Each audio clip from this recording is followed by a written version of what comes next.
Hi everyone, thank you so much for tuning in to Hidden Creek Connection. If you just got engaged, congratulations. I am so glad that you're tuning in and that we could be here to help you plan your special day. I know that planning a wedding can get out of hand really fast and can become stressful, so stay tuned and I would love to talk to you about the first 5 steps to planning your wedding and making sure that this is a glowing success.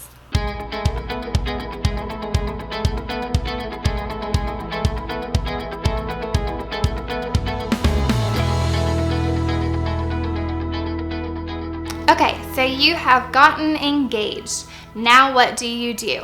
So we have put together the first 5 steps to help you figure out a stress-free wedding planning process. These are the first 5 things that you should be doing after you get engaged. So step number 1 is going to be envision your theme.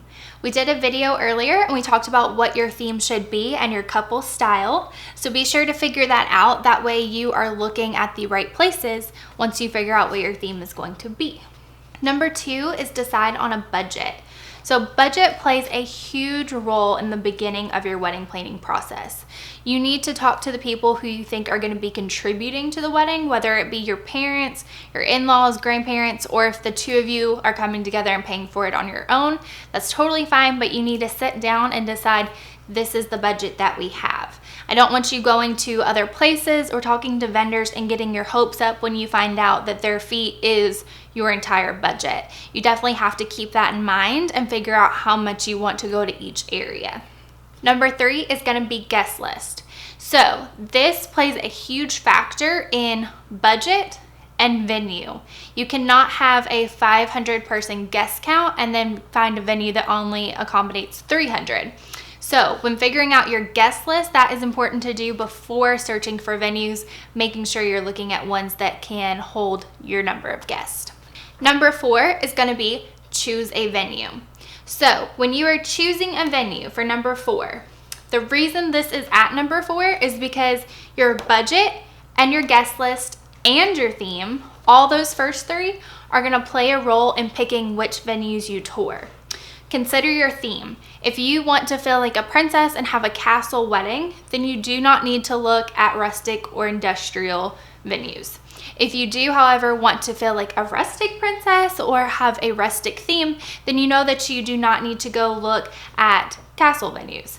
Everything is different and everything needs to fit with your theme. You also need to consider budget when touring venues. Don't go tour a $10,000 venue if your budget is $10,000. You're going to have a lot more things to consider whenever picking that out. Also, your guest list, like I mentioned before, make sure you have an estimate. It doesn't have to be firm, just a rough estimate of how many people you'll have attending. That way you know what size venue you're going to need. So choosing your venue, that is step number 4. And then step number 5 is going to be secure a date. The reason we have securing a date after the venue is because you need to find out the venue's availability. You might think, oh, I want a Saturday in September. But if you fall in love with this venue, you might have to consider a different month or a different day of the week if they don't have that date available. So make sure that you're securing your date after touring the venue. Unless you already know exactly what date you need, then you should be contacting the venues before you tour to make sure they have that date available. So again, theme, budget, guest list, venue, and securing a date. So those are the first 5 steps that you will need to do to make sure that your wedding planning process is off to a smooth start. Once you have the venue selected and your date, then you can start contacting other vendors to get them locked down as well. Thank y'all so much for watching. I hope this video helped you out once again. If you need more information, be sure to subscribe to our newsletter and we will actually send you this pamphlet for free. That way you have it right there in front of you during the wedding planning process. As always, if you need help, be sure to email me at brett@hiddencreekevents.com and feel free to reach out to us with any of your wedding planning questions. Thank you so much for watching. See you next week.